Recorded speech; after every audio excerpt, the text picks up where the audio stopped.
In the mystical realm of Ernheru, where ancient magic flows through every mountain peak and whispering forest, 5 great races have carved out their territories through centuries of conflict and uneasy truces.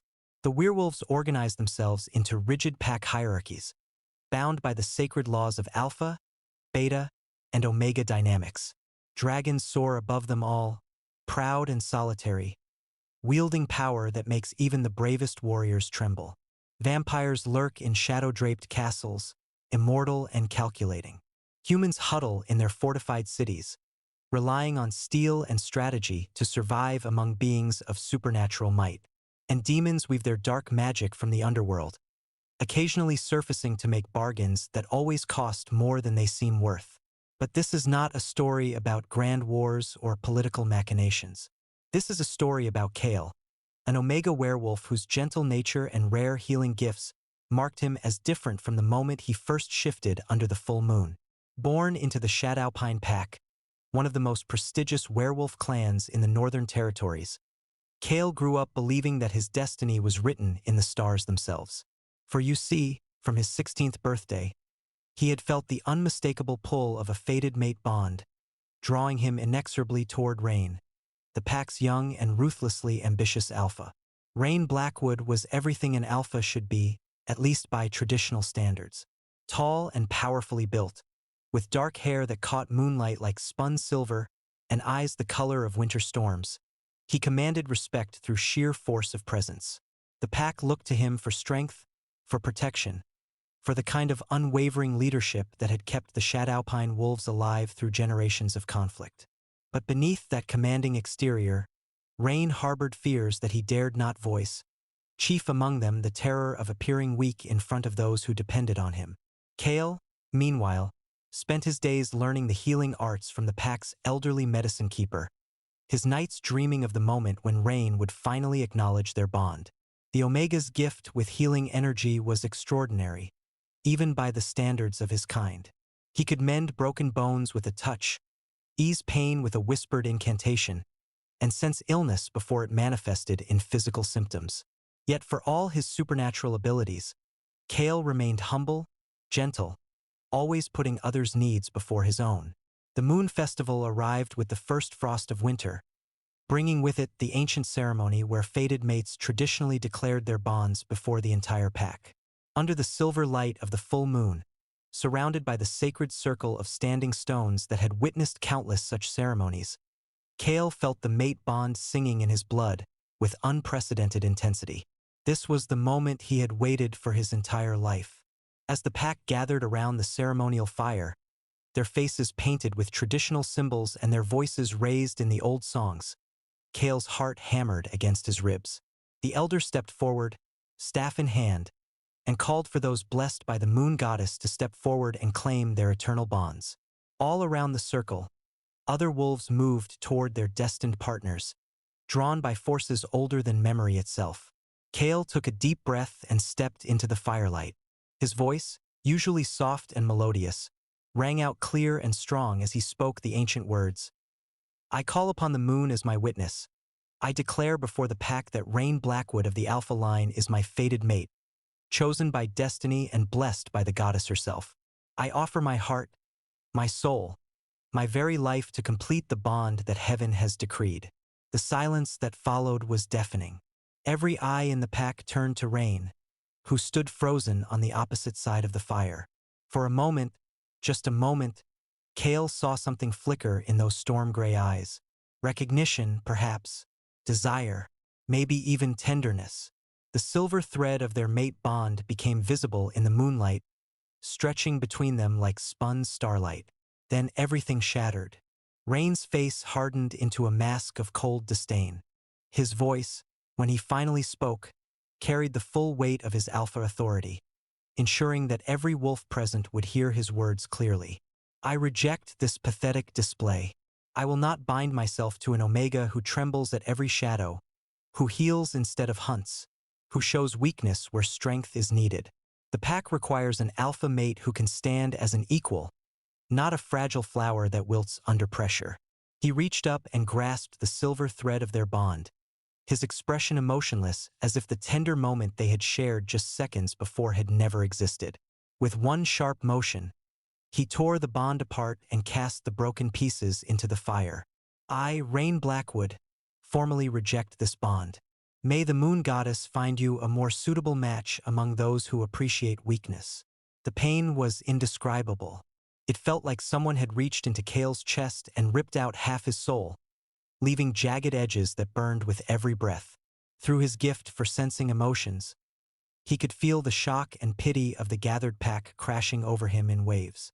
Some whispered among themselves, others stared openly at his humiliation. A few of the other bonding pairs paused in their own ceremonies, uncertain whether to continue in the face of such a dramatic rejection. Kale's mother, who had always been so proud of her gentle son, turned her face away in shame. His father simply walked away, unable to meet his eyes. The Omega, who had once been beloved by his pack for his healing touch and kind heart, suddenly found himself completely alone in a circle of hundreds. Somehow, through sheer force of will, Kale managed to move his feet. He stepped back from the fire and melted into the shadows at the edge of the gathering, watching as Rain stood tall and proud, unmarked by what he had just done, while Kale felt like he was dying from the inside out. The ceremony continued around him, but he was no longer part of it. He was nothing now, a rejected Omega, a failed mate, an embarrassment to everything his pack stood for. The days that followed blurred together in a haze of shame and isolation.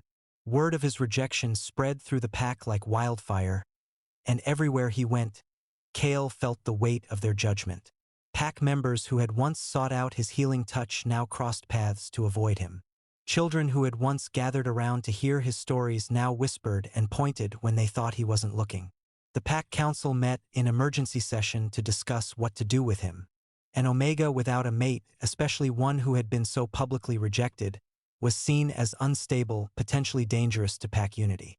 "You bring dishonor to our bloodline," his pack leader told him bluntly during a private meeting that felt more like a tribunal. "Your very presence reminds everyone of failure, of weakness. Perhaps it would be better if you found somewhere else to make your life." They stripped him of his family name first. He was no longer Kale Moonwhisper of the Shadowpine Pack. He was just Kale, unaffiliated, unwanted, unmated. Then they came for his dwelling, the small cabin on the outskirts of pack territory that had been his sanctuary since reaching adulthood. He watched from a distance as they set it ablaze, the flames consuming everything he owned, every memory of the life he had built. The other Omegas who had once been his friends now treated him like a contagious disease. They feared that association with a rejected mate would bring them bad luck, would mark them as undesirable to potential alphas. The alphas were worse. Some mocked him openly, while others looked at him with a mixture of pity and disgust that made his skin crawl. "Maybe if you had been stronger," one of them said as Kale passed by the training grounds, struggling under the weight of his meager possessions. "Maybe if you had fought for what you wanted instead of just standing there like a wounded deer, things would have been different." But what was he supposed to have done? Forced Rain to accept a bond he clearly didn't want? Begged him to reconsider while the entire pack watched? The laws of fated mates were clear. Both parties had to willingly accept the bond. He couldn't make Rain want him, couldn't force love where there was only contempt. After a week of this treatment, Kale made the only choice he had left. In the dark hours before dawn, he gathered the few possessions they hadn't burned and slipped away from pack territory. He headed for the Whispering Woods, a wild and dangerous place where exiles and outcasts went when they had nowhere else to turn. The forest was ancient and deep, its trees so old and massive that they blocked out most of the sunlight even at midday. Strange creatures lived in its depths, things that had once been normal animals but had been changed by wild magic and isolation. It should have been terrifying, but after what he had endured, the prospect of facing physical monsters seemed almost peaceful compared to the emotional torture of his former home. Kale found shelter in an abandoned hunter's lodge on his first night, using his remaining supplies to build a small fire. As he sat staring into the flames, he thought about Rain's words. Was he really so weak, so worthless, that even his fated mate couldn't bear the thought of being bound to him? The pain of rejection was still fresh, a constant ache in his chest where their bond should have been. But as the days passed and he learned to survive in the wilderness, something began to change inside him. Away from the constant judgment and pity of the pack, he started to remember who he had been before the rejection. He had always been quiet, yes, but that didn't make him weak. His gift for healing had allowed him to save lives, to comfort those in pain, to bring hope to the hopeless. That had value even if Rain couldn't see it. He had been living on roots and stream water for nearly 2 weeks when his solitary existence came to an abrupt end. He was attempting to fish in a mountain stream, using a makeshift spear carved from a fallen branch, when shadows fell across the water. Looking up, he saw 3 men in dark leather approaching through the trees. Hunters, he realized with growing dread, but not the kind who tracked deer or rabbits. These were poachers who specialized in capturing supernatural beings for the illegal markets that thrived in the border territories between the great realms. Weakened by hunger and still emotionally shattered from his rejection, Kale had neither the strength nor the will to run. They took him easily, binding him with enchanted chains that suppressed his healing abilities, and loading him into a cage wagon that already held several other captured creatures. The journey to the auction house was a nightmare of cramped conditions and cruel treatment. Kale found himself sharing space with a captured phoenix chick, a juvenile dryad torn from her tree, and a young vampire who had been caught feeding in human territory. All of them were destined for the same fate, to be sold to the highest bidder as exotic pets, research subjects, or worse. The auction house stood in a neutral zone between the dragon territories and the human kingdoms, a place where such despicable trade could flourish under the protection of corrupt officials from multiple realms. Supernatural beings of all kinds were paraded before potential buyers like livestock, their unique abilities and magical properties described in clinical detail by the auctioneers. When Kale's turn came, he stood on the platform in chains, trying to maintain some shred of dignity as voices called out bids for ownership of his life. Omega werewolf with natural healing abilities, the auctioneer announced. Young, healthy, broken in spirit, and unlikely to cause trouble. Bidding starts at 50 gold sovereigns.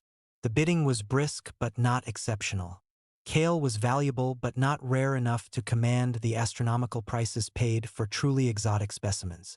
He watched the faces in the crowd, seeing curiosity, calculation, and sometimes darker appetites reflected in their eyes. Just when it seemed the bidding was about to close at a relatively modest sum, a new voice cut through the noise. 5,000 gold sovereigns. The auction house fell silent.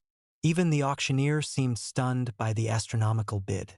All eyes turned toward the back of the room, where a figure in a dark hooded cloak stood motionless. The bid was so far above the previous offers that no one even attempted to counter it. Sold, the auctioneer said, his voice slightly shaky. To the gentleman in the back. Kale's new owner approached the platform with measured steps.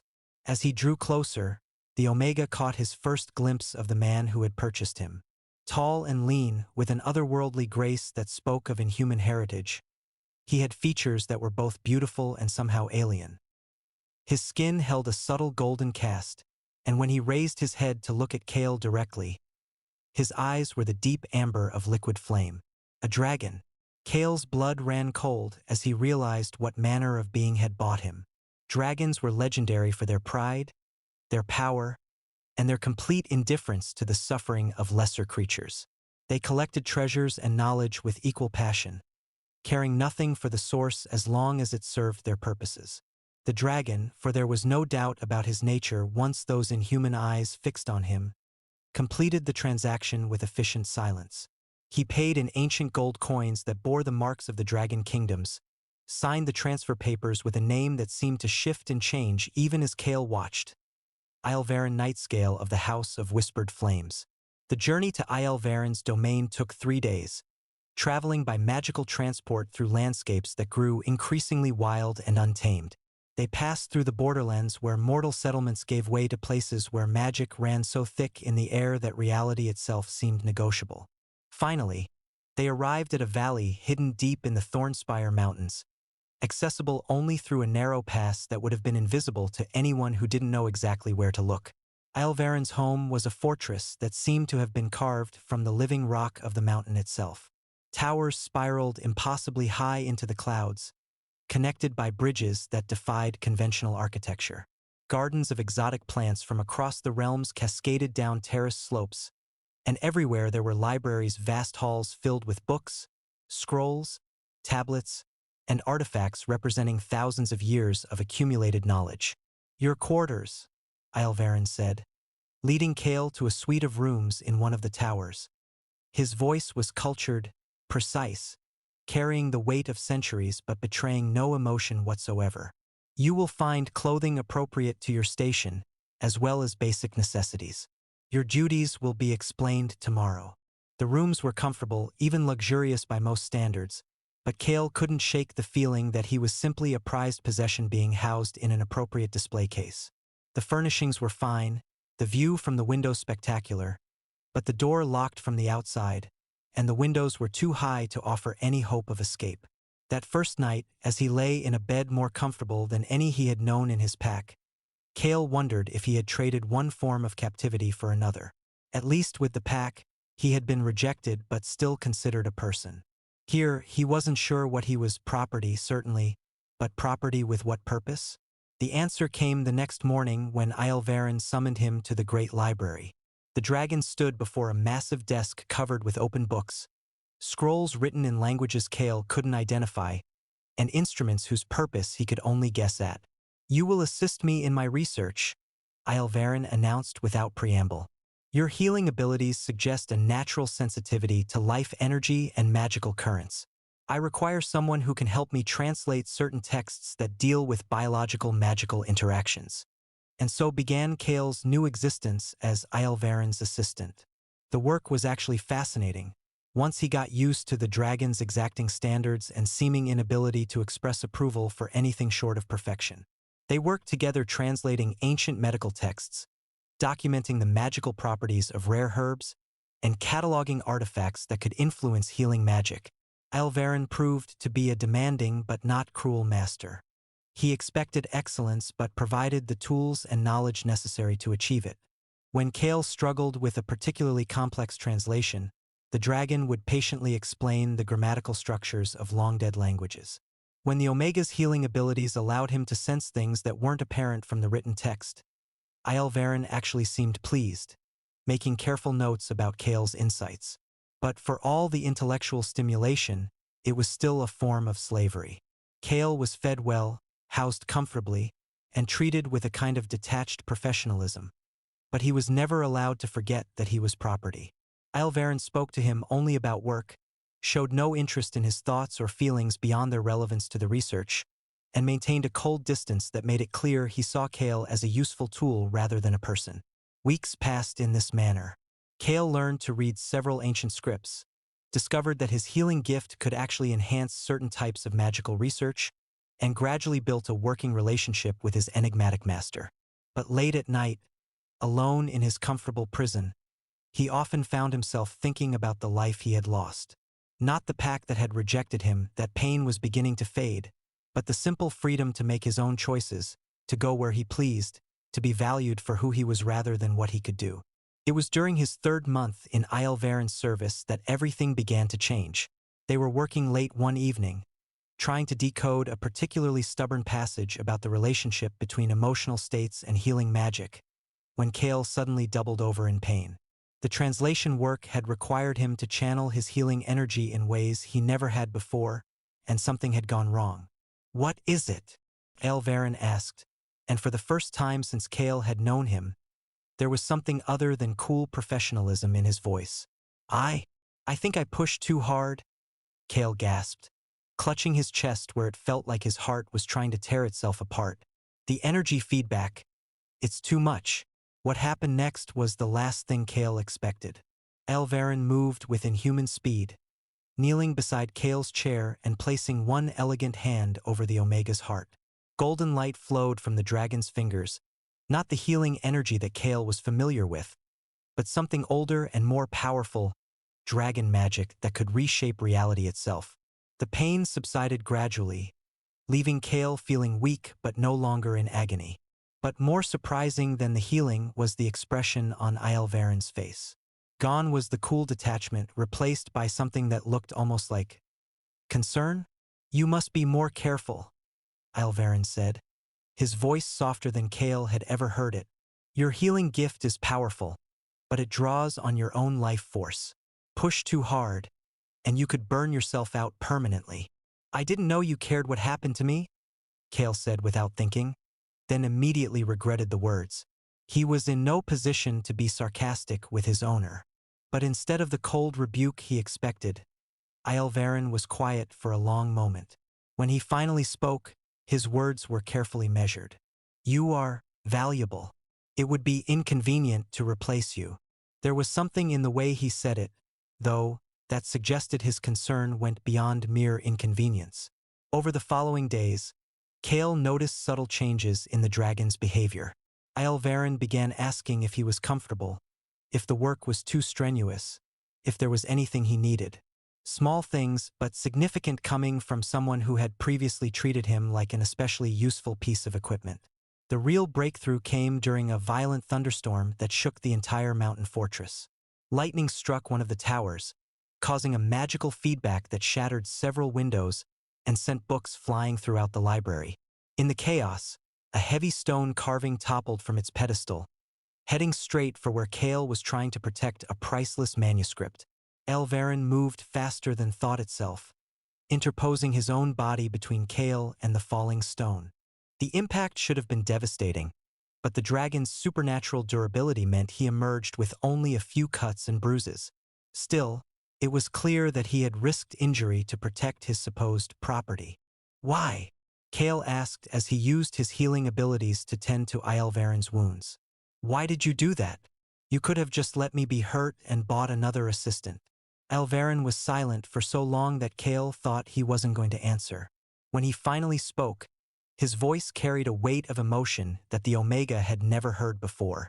"Because the thought of losing you was unacceptable." That night, for the first time since Kale's arrival, Aelvaren joined him for dinner instead of taking his meals alone in his private chambers. They ate in comfortable silence at first, but gradually began to talk. Not about work, but about other things, books they had read, places they had traveled, memories from their very different pasts. Kale learned that Aelvaren was far older than he appeared, having lived for over 8 centuries in relative solitude. The dragon spoke with casual familiarity about historical events that were barely remembered legends to most people. But as the evening wore on, Kale began to sense something beneath the fascinating stories, a profound loneliness that resonated with his own recent experiences of rejection and isolation. "You've been alone all this time?" Kale asked when Aelvaren mentioned spending decades at a time without speaking to another intelligent being.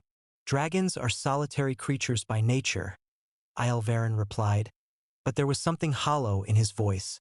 "We don't require company the way more social species do." "That doesn't mean you don't want it," Kale said gently, using the empathic abilities that came with his healing gift to sense the carefully hidden emotions beneath Aelvaren's composed exterior. The dragon's amber eyes fixed on him with an intensity that made Kale's breath catch.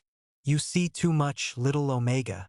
But he didn't deny it, and from that night forward, their relationship began to evolve in ways that neither of them had expected. Dinners together became a regular occurrence, then walks through Aelvaren's magnificent gardens, then long evenings spent simply talking by the fire in the great library. Kale discovered that beneath his cool exterior, Aelvaren was incredibly well-read, with a dry sense of humor and surprisingly strong opinions about art, literature, and philosophy. The dragon, in turn, seemed fascinated by Kale's perspectives on healing, community, and the complex social dynamics of pack life. "Your former alpha was a fool," Aelvaren said one evening as they discussed Kale's past. They were sitting in the library's most comfortable alcove, sharing a bottle of wine that was older than most human civilizations. "He rejected what he didn't understand," Kale replied, surprised to find that thinking about rain no longer caused the sharp stab of pain it once had. "I was too different, too gentle for what he thought an alpha's mate should be." "Strength comes in many forms," Aelvaren said, his voice thoughtful. The strength to heal is no less valuable than the strength to destroy. In many ways, it's more difficult. Is that why you bought me? Kale asked. Because you saw value where others saw weakness? Alvarin was quiet for a long moment, swirling the wine in his glass as he considered his answer. I bought you because I sensed something in you that I recognized, the resilience of someone who has survived being broken and is slowly healing themselves. That kind of strength is rare. As winter deepened and snow covered the mountain passes, making travel impossible, Kale and Alvarin found themselves spending more and more time together. What had started as professional collaboration had evolved into genuine friendship, and increasingly, something that felt like it might be even more than that. Kale began to notice the way Alvarin's eyes would linger on him when he thought the Omega wasn't looking. He felt the subtle tension when they worked closely together, their hands occasionally brushing as they reached for the same scroll or book. Most telling of all, he sensed through his empathic abilities the carefully controlled desire that Alvarin was trying so hard to hide. But dragons were not like werewolves. They didn't have fated mates or biological imperatives driving them toward romantic attachments. If something was developing between them, it was purely by choice, a recognition of compatibility and mutual attraction that had nothing to do with destiny and everything to do with the people they had chosen to become. The moment when everything changed came during the deepest part of winter, when a blizzard trapped them inside the fortress for nearly a week. They had been working together in Alvarin's private study, translating a text about the healing properties of dragon tears, when Kale made a joke about the absurdity of dragons crying over anything. We're not the emotionless creatures that legends make us out to be, Alvarin said, his voice unusually serious. We feel everything just as deeply as other species. We simply choose not to show it. Even love? Kale asked, the question slipping out before he could stop himself. Alvarin's amber eyes fixed on him with an intensity that made Kale's heart race. Especially love, he said softly. Dragons love rarely, but when we do, it's with everything we are. It's not the desperate need of fated bonds or the biological drive of mating seasons. It's a choice we make every day, a commitment that has no expiration date. The air between them seemed to thicken with unspoken possibilities. Kale found himself moving closer, drawn by an attraction that had been building for months, but which he had never dared to acknowledge. Kale, Alvarin said, his voice rough with emotion.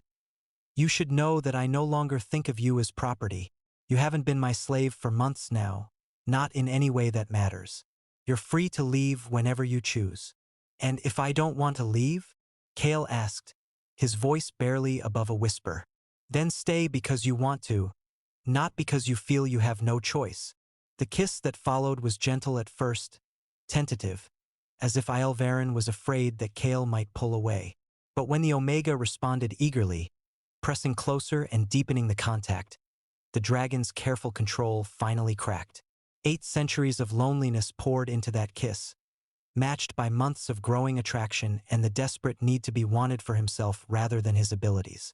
When they finally broke apart, both were breathing hard, amber eyes locked with green in a moment of perfect understanding. I love you, Kale said, the words spilling out before he could second-guess himself.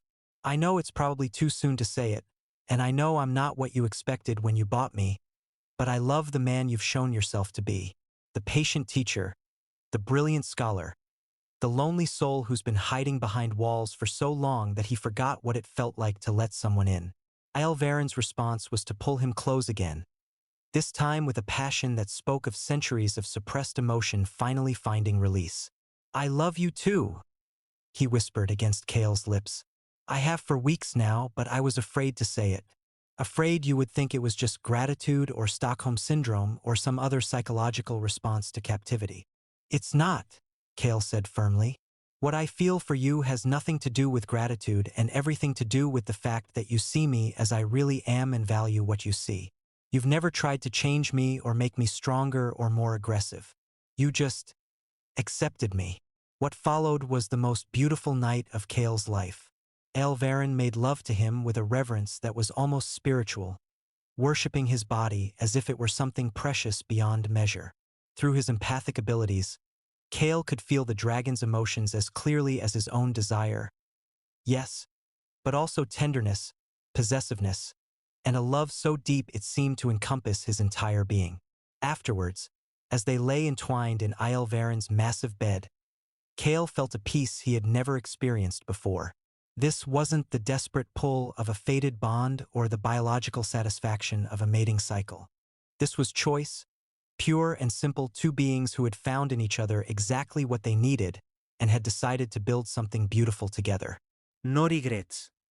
Aelvaren asked, his fingers tracing lazy patterns on Kale's bare skin. None, Kale said, meaning it completely. Only that it took us so long to get here. Aelvaren pressed a kiss to the top of his head. I love you, Kale. I know it's soon to say it, but I've lived long enough to recognize the real thing when I find it. I love you too, Kale whispered, feeling the truth of it resonate through every fiber of his being. Their relationship transformed from that point forward. They were still scholar and assistant during working hours, but in private, they were lovers and partners. Aelvaren showed Kale wonders he had never imagined, hidden chambers filled with treasures from across the realms, magical artifacts that could bend reality itself, libraries containing the accumulated wisdom of lost civilizations. But more than that, he showed Kale that he was worthy of love exactly as he was. Not stronger, not different, not improved in any way, just himself, with all his gentleness and sensitivity and healing gifts. For someone who had been rejected for being too soft, too weak, too different, it was a revelation that changed everything.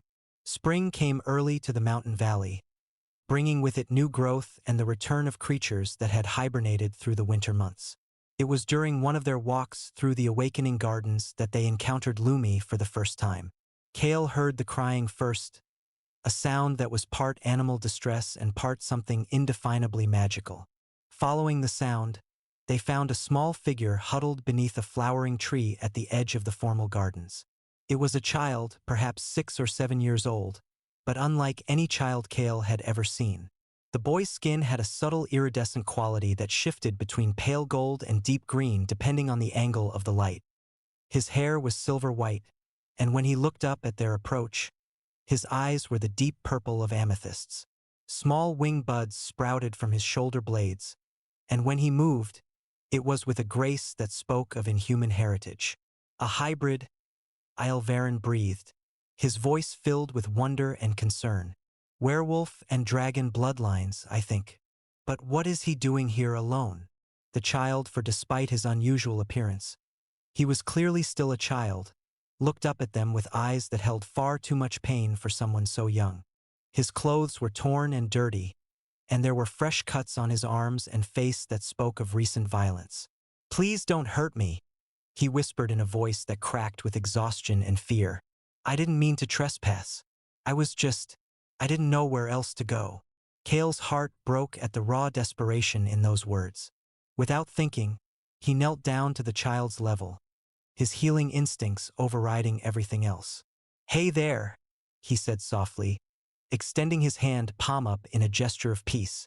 We're not going to hurt you. I'm Kale and this is Aelvaren. What's your name? Lumi, the child said after a moment of hesitation. I don't have a family name. I don't have a family at all. The story came out in fragments over the following hour. Lumi was indeed a hybrid, the result of a forbidden union between a werewolf and a dragon that had somehow resulted in a living child rather than the genetic impossibility such crossings usually produced. His mother, a werewolf Omega, had died giving birth to him. His father, a young dragon, had been killed in territorial conflicts before Lumi was even born. The child had been passed from relative to relative on both sides of his heritage, none of whom wanted to care for a being who served as a constant reminder of forbidden love and tragic loss. The werewolf side of his family saw his dragon features as monstrous. The dragon relatives considered his werewolf traits to be evidence of diluted bloodlines. The last family said I was cursed, Lumi explained, showing them the fresh cuts on his arms. They said hybrid children bring bad luck, that I was an abomination that shouldn't exist. They hurt me and told me to go away, that I should die in the wilderness where no one would have to look at me anymore. Looking at this frightened, injured child, Kale felt something fierce and protective awaken in his chest. Here was someone else who had been rejected for things he couldn't help, abandoned by those who should have cared for him, told that his very existence was wrong. Well, they were idiots, Kale said firmly, causing Lumi's eyes to widen in surprise. You're not cursed, and you're not an abomination. You're just different, and different doesn't mean wrong. In fact, he glanced up at Valmaris, who was watching the interaction with an unreadable expression. Sometimes being different is exactly what makes someone special. You really think so? Lumi asked, hope beginning to replace the fear in his voice. I know so, Kale said, reaching out to gently heal the cuts on the boy's arms. And I think you should come inside with us. We have food, and warm clothes, and plenty of room for someone who needs a safe place to stay. He looked up at Valmaris, suddenly realizing that he had just made a decision that affected both of them without consulting his partner. But instead of the objection he half expected, the dragon's amber eyes were soft with an emotion that looked suspiciously like pride. He can stay, Valmaris said immediately, kneeling down to examine Lumi's injuries with gentle hands. Hybrid children are incredibly rare, and the combination of werewolf and dragon traits is fascinating from a magical perspective. But more than that, he met Kale's eyes over the child's head. It would be a crime to let him suffer for something he had no control over. Really? Lumi looked between them with the first genuine smile they had seen from him. I can stay here? With both of you? If you want to, Kale said. We can't offer you a traditional family, but we can offer you safety and care and people who won't hurt you for being different. I want that more than anything, Lumi whispered, and the pure gratitude in his voice made both men's hearts clench with protective emotion. That night, as they settled Lumi into a room near their own chambers, Valmaris pulled Kale aside. Are you certain about this? He asked quietly. Caring for a child is a significant responsibility, especially one with such complex needs. I'm certain, Kale said without hesitation. Valmaris, I know what it's like to be rejected for things you can't help. I won't let that happen to him if I can prevent it. And what if his presence here attracts attention?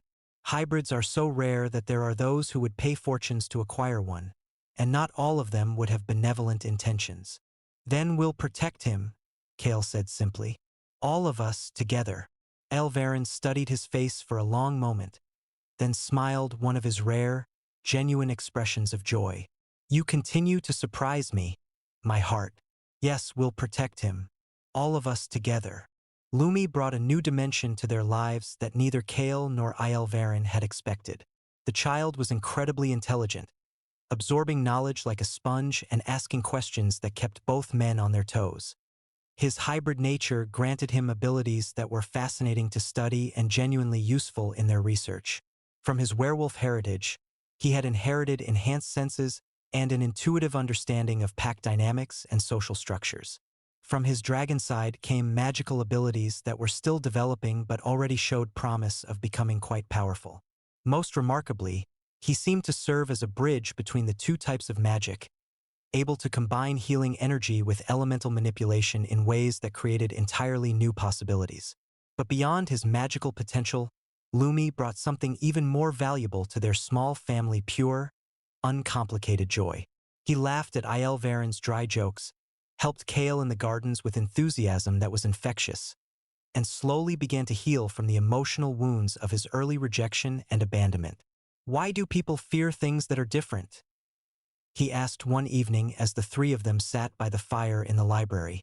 Valmaris was reading aloud from a book of ancient legends, a tradition that had developed since Lumi's arrival.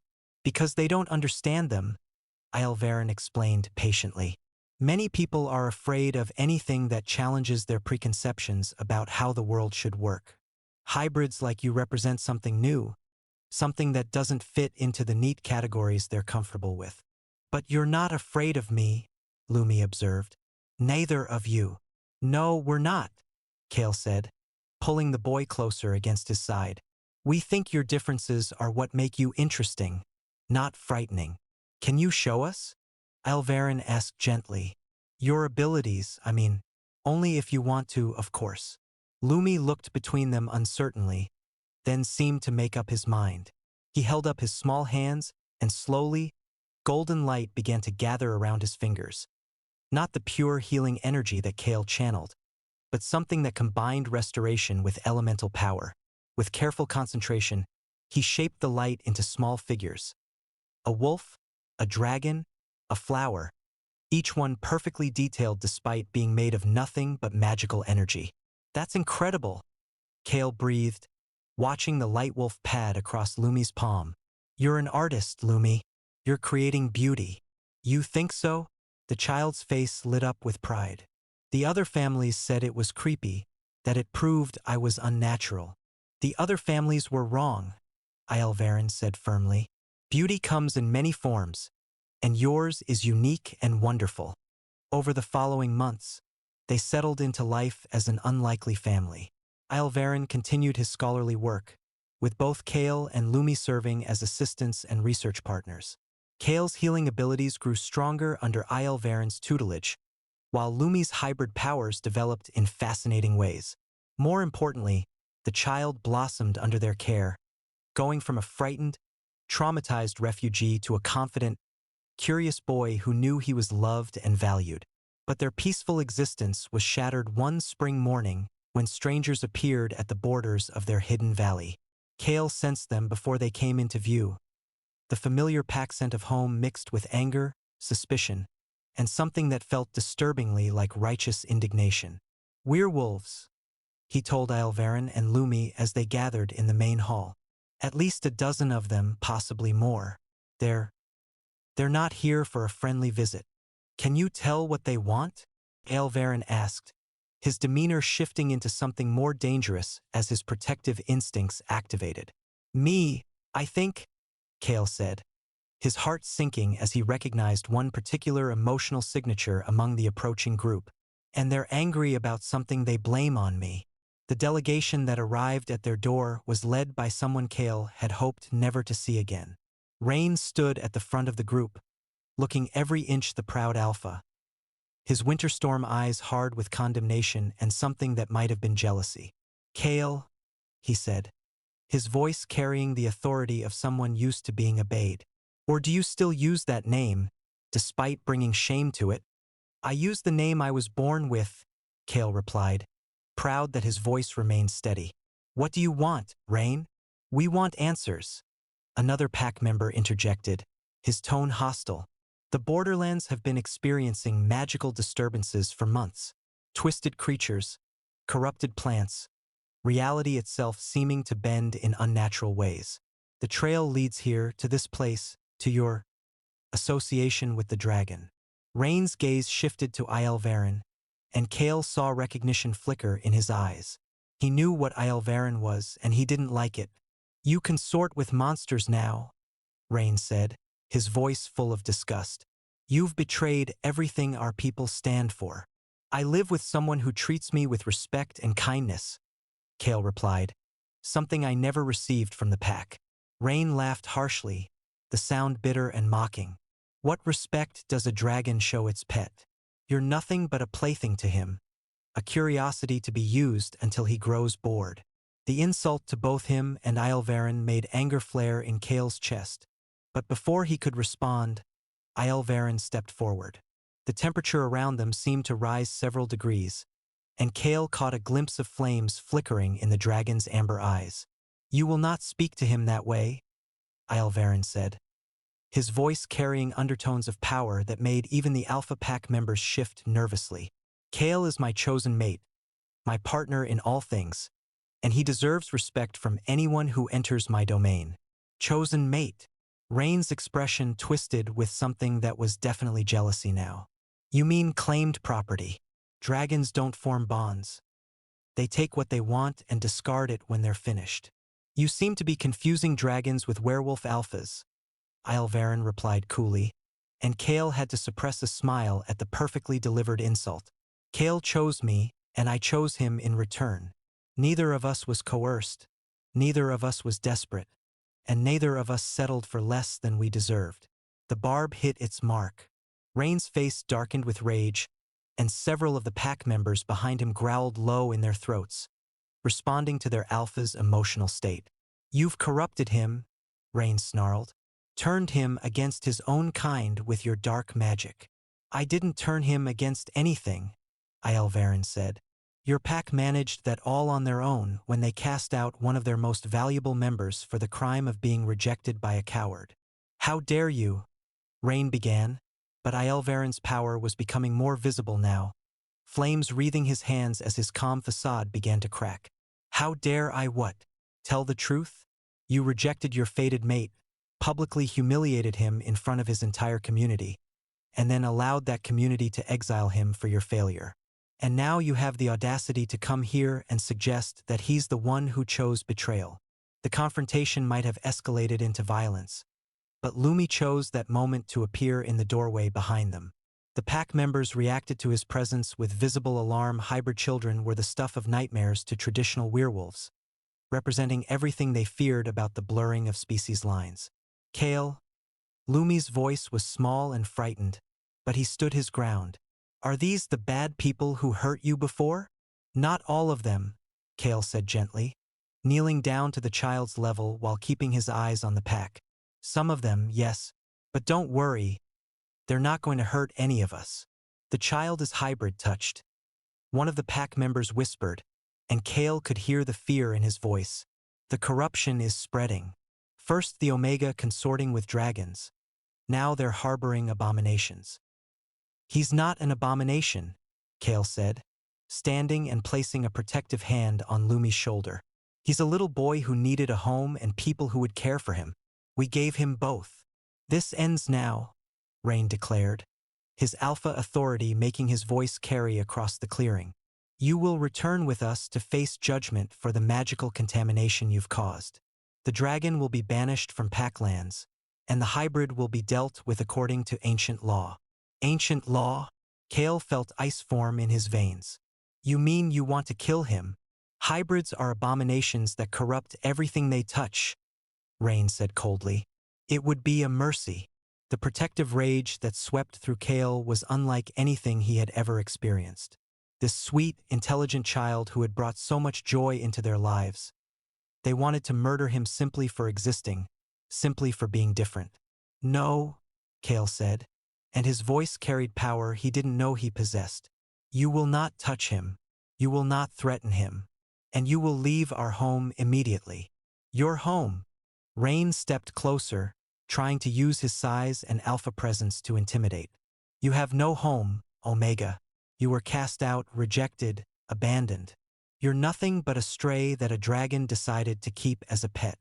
I am more than I ever was when I lived among the pack, Kale replied, meeting his gaze steadily.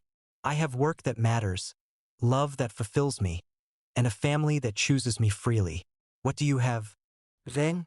A pack that fears you more than they respect you? Leadership built on intimidation rather than inspiration? A life so empty that you have to travel for days just to hurt someone who never wronged you. Through his empathic abilities, Kale could sense Rain's true emotions now. Rage? Yes, but also pain and regret and a loneliness that matched what Kale himself had felt during his own exile. Rain had made his choice at the bonding ceremony, but it hadn't brought him the satisfaction he had expected. I made the right choice, Rain said, but there was doubt in his voice. The pack needs strong leadership. The pack needs wise leadership, Kale corrected. Strength without wisdom is just brutality. And brutality is what you're proposing now, the murder of a child whose only crime is being different. It's not murder, it's protection. Protection from what? The pack is miles away from here. Lumi has never set foot on Packlands, has never threatened anyone, has never done anything but try to survive in a world that hates him for circumstances beyond his control. Kale stepped forward, no longer the timid Omega who had been broken by rejection. You want to kill him because his existence makes you uncomfortable. That's not protection. That's cowardice. The words hit Rain like physical blows, and Kale saw him flinch. Around them, the other pack members were shifting nervously, clearly uncomfortable with the direction the confrontation was taking. The magical disturbances. One of them began, but Ielvarin interrupted. Have nothing to do with us. I've been monitoring the magical climate of this region for months. The disturbances you're experiencing are coming from the northern mountains, not from this valley. There's an old nexus point there that's becoming unstable. If you want to solve your problem, that's where you need to look. You're lying. I'm a 1,000-year-old dragon who has made the study of magic his life's work, Aelvarin replied dryly. You're a werewolf who probably doesn't know the difference between active magic and residual traces. Which of us do you think is more qualified to make this assessment? The truth of his words was obvious to everyone present, but Rain wasn't ready to back down. His pride and his prejudices were too deeply entrenched. Even if that's true, it doesn't change what you are. What all of you are. Unnatural. Wrong. A corruption that needs to be cleansed. If we're so unnatural, Kale asked quietly, then why are we happy? Why do we care for each other, protect each other, love each other? Why does our home feel more like a family than your pack ever did? The question caught Rain off guard. Through his gift, Kale felt the alpha's confusion, his inability to reconcile his prejudices with the evidence in front of him. They weren't the monsters he had expected to find. They were just people who had found each other and chosen to build something beautiful together. Because dragons are skilled at deception, Rain said finally, but the conviction was gone from his voice. Is that what you see when you look at us? Kale asked. Deception? Or do you see what you lost when you made your choice at the bonding ceremony? I lost nothing, Rain snapped. I made the right choice for my pack. Did you? Or did you make the choice that felt safer? The choice that didn't require you to be vulnerable, to open your heart, to risk being hurt. Kale studied Rain's face, seeing the pain he was trying so hard to hide. I know what it feels like to be afraid, Rain, but courage isn't the absence of fear. It's doing what's right despite the fear. And you think running away to live with dragons was courageous? I think building a new life from nothing was courageous. I think opening my heart to love again after being rejected was courageous. I think protecting a child who has no one else was courageous. Kale glanced back at Aelvarin and Lumi, drawing strength from their presence. But most of all, I think choosing love over hate, acceptance over prejudice, and hope over despair was courageous. The silence that followed was heavy with unspoken emotions. Kale could feel the conflict raging within Rain, his alpha training warring with his personal desires, his prejudices battling against the evidence of his own eyes. This isn't over, Rain said finally, but the threat sounded hollow. The pack will not tolerate this corruption on our borders. Then the pack will have to learn tolerance, Aelvarin said firmly, because we're not going anywhere. This is our home, and we will defend it against anyone who threatens our family. Family? Rain's voice was bitter. You call this aberration a family? Yes, Kale said simply, because that's what it is. Not bound by blood or born from traditional bonds, but chosen freely and maintained through love and mutual respect. It's not the family I expected to have, but it's the one I choose every day. As if to emphasize his words, Lumi stepped forward and took Kale's hand, his small fingers interlacing with the Omegas. The gesture was simple but powerful, a child choosing his protector, demonstrating the bonds that held their unusual household together. We choose each other, Lumi said quietly, his young voice carrying surprising strength. Every day we choose to be a family. Isn't that what love is supposed to be? The innocence and wisdom in his words seemed to pierce through even Rain's defenses. For a moment, his harsh expression softened, and Kale caught a glimpse of the man he might have been if fear and pride hadn't ruled his choices. But the moment passed quickly.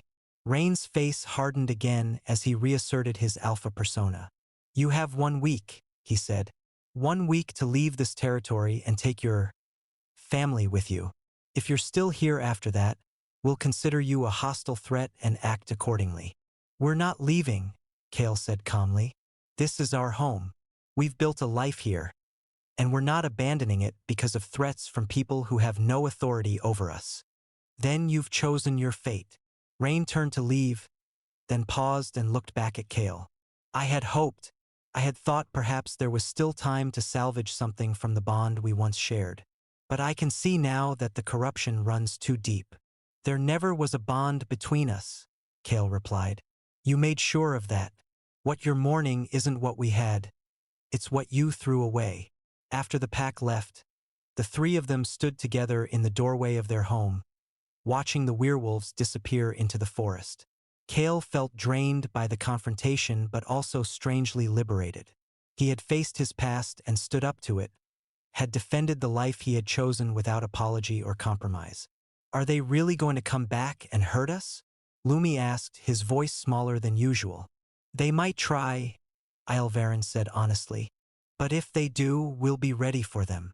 How can we be ready for a whole pack? Kale asked. There are only 3 of us.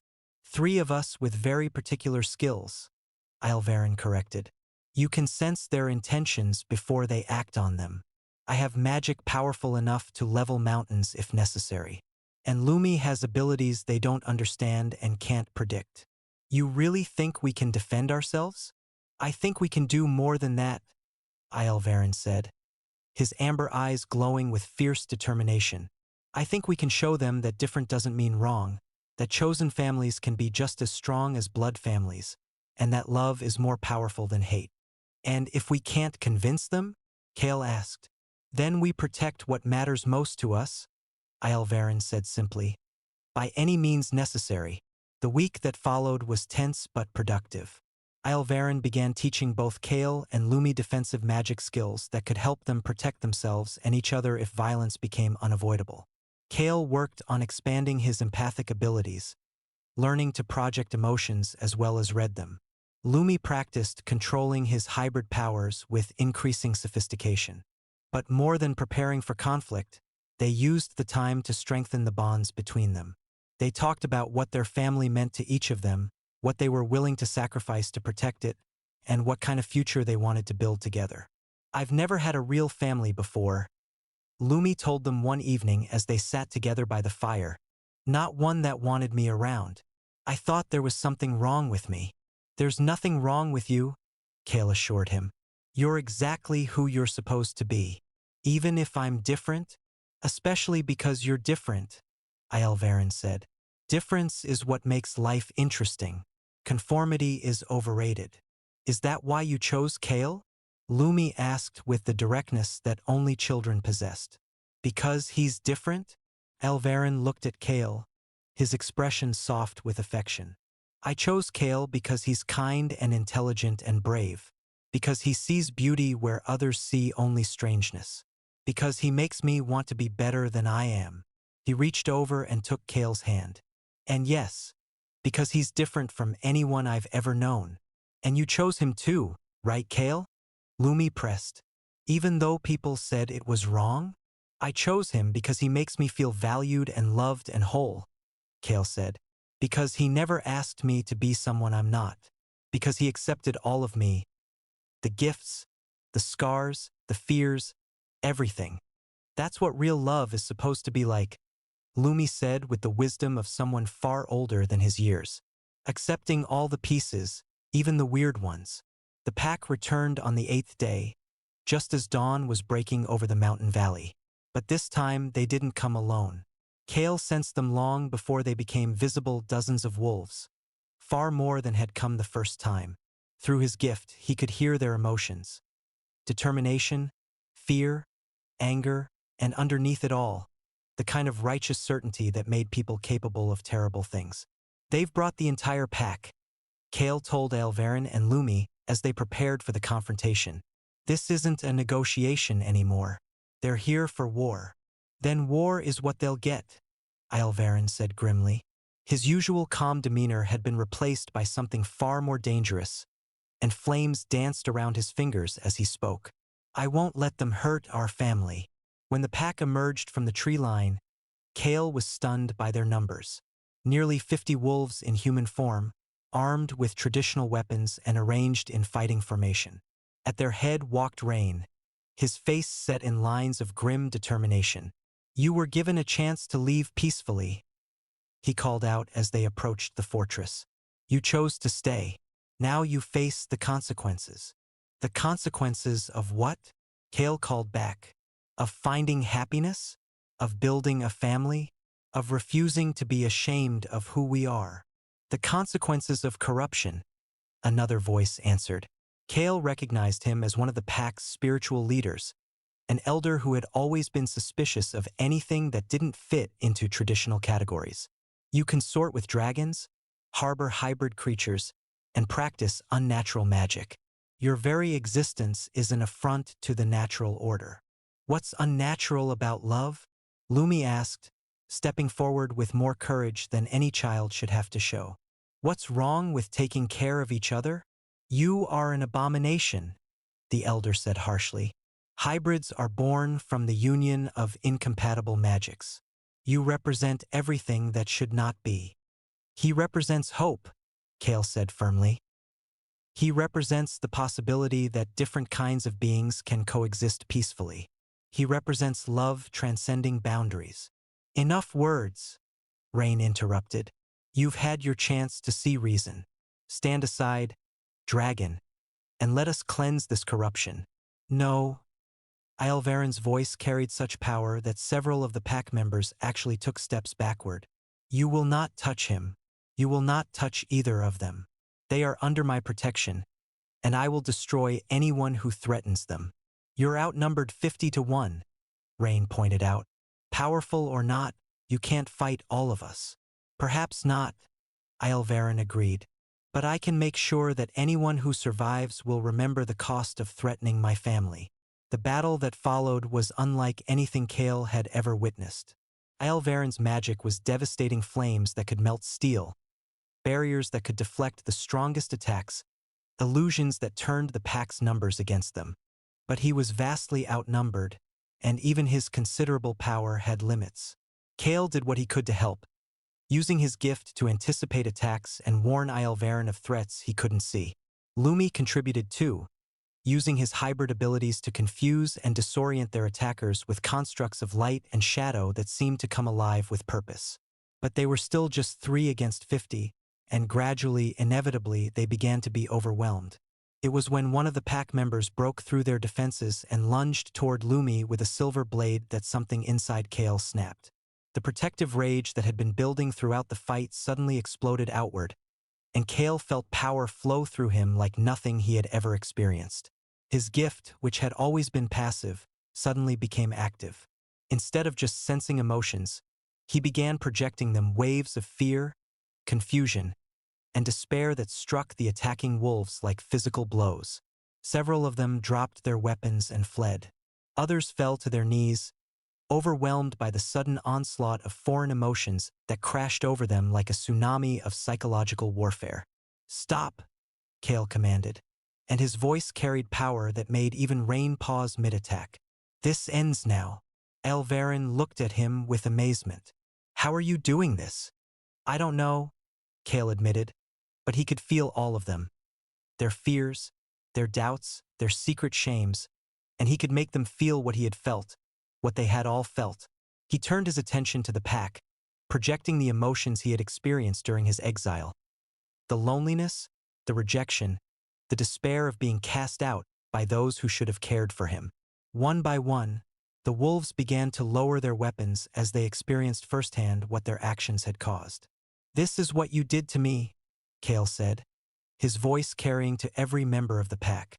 This is what your prejudice and fear created. This is the pain you caused because you couldn't accept someone who was different. But he didn't stop there. He also projected the joy he had found with Aelvaren and Lumi, the warmth of acceptance, the security of unconditional love, the happiness of being valued for who he truly was.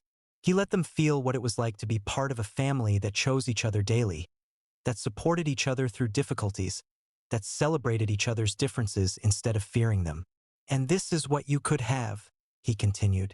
This is what love looks like when it's not constrained by tradition or prejudice. This is what family feels like when it's built on acceptance rather than conformity. The effect on the pack was profound. Many of them were weeping openly, overwhelmed by the intensity of the emotions Kale was sharing. Others looked around with new understanding, seeing their companions not as part of a unified force, but as individuals with their own fears and desires. But Rain, whether through alpha stubbornness or genuine resistance to Kale's power, remained standing. Enough, he snarled, raising his weapon. I won't be swayed by Omega manipulation and dragon magic. This isn't magic, Kale said sadly. This is truth. This is what you threw away when you rejected our bond. This is what you've been missing all these years. I chose strength over weakness, Rain insisted. I chose the good of the pack over personal desire. You chose fear over love, Kale corrected. And fear has made you into something your pack doesn't even recognize anymore. To prove his point, Kale projected Rain's emotions outward, letting the other pack members feel what was really driving their alpha. Not noble dedication to duty, but terror of vulnerability, fear of being seen as weak, and a loneliness so profound it was like a physical wound. The reaction was immediate and devastating. Several pack members stepped away from Rain, their expressions shifting from loyalty to pity. Others began to question out loud whether following him into this fight had been the right choice. You see, Kale said gently, he's not the strong leader you think he is. He's a frightened man who has spent so long hiding his fears that he's forgotten how to be anything else. Stop, Rain whispered, and for the first time since Kale had known him, his voice broke. Please, just stop. Kale could have continued. He could have destroyed Rain completely, laid bare every secret shame and hidden weakness until he was broken beyond repair. But as he looked at him, really looked at him, he saw not the alpha who had rejected him, but a man who had been trapped by his own fears for so long that he had forgotten what it felt like to be free. I forgive you, Kale said quietly, and he meant it.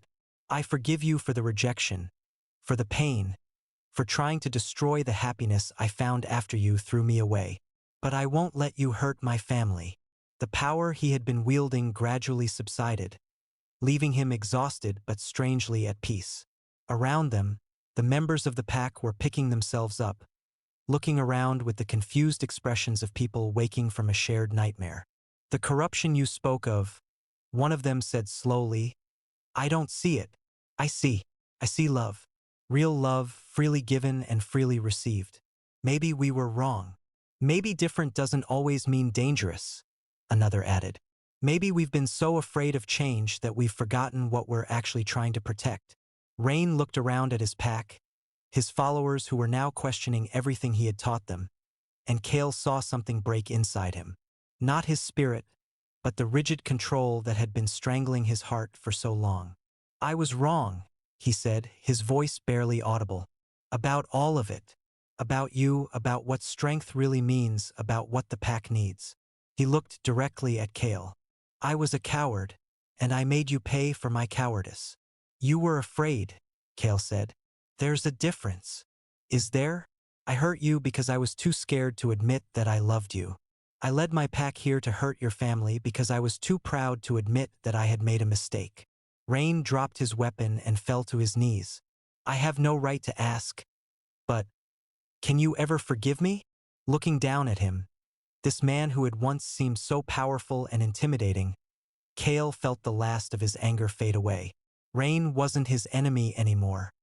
He was just someone who had been trapped by his own limitations until they had nearly destroyed everything good in his life. I already have, Kale said. But Rain, forgiveness doesn't mean forgetting. It doesn't mean pretending that what happened didn't matter. And it doesn't mean I'm coming back. I know, Rain said. I wouldn't ask that of you. You found something here that I could never give you. Something I was too broken to even understand. He looked over at Aelvarin and Lumi. They're your real family now. Yes, they are, Kale confirmed. Rain nodded slowly, then stood and turned to address his pack. We're leaving, he announced. There's no corruption here. No threat to our lands or our people. There's just a family trying to live in peace, and we have no right to disturb that. But Alpha, one of the younger pack members protested. The elders said, the elders were wrong, Rain said firmly. And so was I. We came here looking for monsters and found only love. That should tell us something about our own hearts. As the pack began to disperse, preparing to return to their own territory, Rain approached Kale one last time. I want you to know, he said quietly, That's seeing you happy. It means everything to me. I destroyed our bond because I thought it would make me stronger, but all it did was make me empty. You deserve the love you found here. You deserve love too, Kale told him. Real love, with someone who sees all of you and chooses you anyway. But you'll never find it until you stop being afraid of your own heart. Maybe someday, Rain said with a sad smile. But for now, I need to learn how to be the kind of leader my pack actually needs, not the kind I thought they wanted. After the pack was gone, the three of them stood together in the clearing around their fortress, processing what had just happened. The confrontation that they had feared would destroy them had instead revealed strengths they didn't know they possessed and confirmed the depth of the bonds between them. That was incredible, Lumi said, his eyes shining with admiration. Kale, I didn't know you could do that with your gift. Neither did I, Kale admitted. I think it was something that only became possible because I had something worth protecting. The power of love, Ilverin said, wrapping his arms around both Kale and Lumi. It's the oldest magic in existence, and often the strongest. Are they really gone for good? Lumi asked. Or will they change their minds and come back? I don't think they'll be back, Kale said. But even if they are, we'll be ready. We're stronger together than any of us are alone. Speaking of being together, Ilverin said, his tone becoming more formal, there's something I've been wanting to discuss with both of you. Kale and Lumi looked at him curiously. Kale and I have been bonded in all but the most official sense, he continued. We love each other. We've committed to building a life together, and we've sworn to protect and care for each other.